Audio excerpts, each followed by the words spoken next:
Hi, ഇന്നങ്ങനെ class കഴിഞ്ഞ് വളരെ സന്തോഷത്തോടെ ഞാൻ ഇറങ്ങുകയാണ്. കാരണം എന്തെന്ന് വെച്ചാൽ ഇന്ന് എൻ്റെ ഫ്രണ്ടിൻ്റെ ബ്രൈഡ് മെയ്ഡ് ആകാനുള്ള ഡ്രസ്സ് വന്നിട്ടുണ്ട്. കാരണം അവളുടെ കല്യാണമാണ് ഈ മാസം. അപ്പോൾ അവൾ ബ്രൈഡ് മെയ്ഡ് ആകാൻ വേണ്ടി ഡ്രസ്സ് ഇങ്ങനെ അയച്ചു തന്നിട്ടുണ്ട്. അതങ്ങനെ പാക്ക് ചെയ്ത് നമുക്ക് വന്നിട്ടുണ്ടെന്ന് കോൾ വന്നായിരുന്നു. അപ്പോൾ ഞാൻ സെക്യൂരിറ്റി ചേട്ടൻ്റെ അടുത്ത് അത് എടുത്തിട്ട് വരുവാണ്. ആദ്യമായിട്ട് ഇങ്ങനെ ഒരു ബ്രൈഡ് മെയ്ഡ് ആകുന്നത് ഞാൻ ആദ്യമായിട്ടാണ്. അപ്പോൾ ഇങ്ങനെ ബ്രൈഡ് മെയ്ഡിൻ്റെ ഡ്രസ്സൊക്കെ ഇങ്ങനെ പാക്ക് ചെയ്ത് അവൾ അയച്ചു തന്നപ്പോൾ ഭയങ്കര സന്തോഷമായിരുന്നു. ഇതിപ്പോൾ എനിക്കും എൻ്റെ ഫ്രണ്ട് നീനുവിനും ഞങ്ങൾക്ക് രണ്ടുപേർക്കും ഉള്ളത് അവളിങ്ങോട്ട് അയച്ചു തന്നിട്ടുണ്ടായിരുന്നു. അത് കഴിഞ്ഞ് ഞങ്ങൾ ചായ കുടിക്കാൻ പോയപ്പോഴൊക്കെ എൻ്റെ കണ്ണ് മൊത്തം ഈ ഡ്രസ്സിലായിരുന്നു. എനിക്കറിയത്തില്ല ഇത് ഏത് കളർ ഡ്രസ്സാണ്, എങ്ങനെയാണ് തയ്പ്പിക്കേണ്ടത്, അങ്ങനെയൊന്നും ഒരു ഐഡിയ ഉണ്ടായിരുന്നില്ല.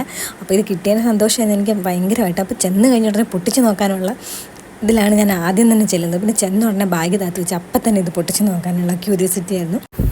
ഏത് കളറാണെന്നുള്ള സംശയമായിരുന്നു എനിക്ക് ഏറ്റവും കൂടുതൽ എൻ്റെ ഉള്ളിലുണ്ടായിരുന്നത്. പിന്നെ അത് കുറേ കഷ്ടപ്പെട്ടിട്ടാണ് ഞാനിങ്ങനെ ഓപ്പൺ ആക്കിയത്. ആദ്യം ഇത് ഓപ്പൺ ആക്കി വന്നപ്പോൾ നോക്കുമ്പോൾ വേറൊരു കവറിൽ പിന്നെ അത് പാക്ക് ചെയ്തിട്ടുണ്ടായിരുന്നു. കുറേ കഷ്ടപ്പെട്ട് വെയിറ്റ് ചെയ്തിട്ടാണ് ഞാനിത് ഓപ്പൺ ആക്കിയത്. അങ്ങനെ ഫസ്റ്റ് കവർ ഓപ്പൺ ചെയ്ത് കഴിഞ്ഞപ്പോൾ പിന്നെ അടുത്ത കവർ അതും ഞാൻ കട്ട് ചെയ്ത് എൻ്റെ ക്ഷമയോടുകൂടെ ഞാൻ കട്ട് ചെയ്ത് നോക്കിയിരുന്നു. പിന്നെ എനിക്കുണ്ടായിരുന്ന ഒരു ടെൻഷൻ എന്താണെന്ന് വെച്ചാൽ ഇത് എങ്ങനെ തയ്ക്കണമെന്നായിരുന്നു. അപ്പോൾ അവൾ പറഞ്ഞിട്ടുണ്ടായിരുന്നു ബ്രൈഡ് മെയ്ഡാണ്, നമ്മൾ ഗൗൺ പോലെ എന്തെങ്കിലും തയ്ക്കണമെന്ന് തന്നെയാണ് നമ്മൾ പറഞ്ഞിരുന്നത്. അപ്പം ഞാൻ നോക്കുമ്പോൾ എനിക്കാണെങ്കിൽ ഞാനങ്ങനെ ഗൗൺ ഇട്ടിട്ട് എൻ്റെ ഓർമ്മയിലില്ല, പണ്ടെന്തോ കുഞ്ഞിലെ അങ്ങനെ എന്തോ ഇട്ടിട്ടുണ്ടായിരുന്നുള്ളൂ. അപ്പം ഞാൻ ആദ്യമായിട്ടാണ് ഗൗണും ഇങ്ങനെ എൻ്റെ അളവിൽ ഞാൻ തന്നെ ഇങ്ങനെ അടുപ്പിക്കണം എന്നൊക്കെ ഒരു പ്ലാൻ ഉണ്ടായിരുന്നു.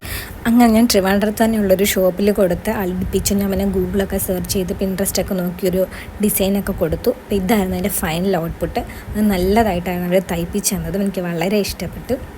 അപ്പോൾ ഇതായിരുന്നു എൻ്റെ ഫൈനൽ, നല്ല ഡ്രസ്സായിരുന്നു. ബൈ.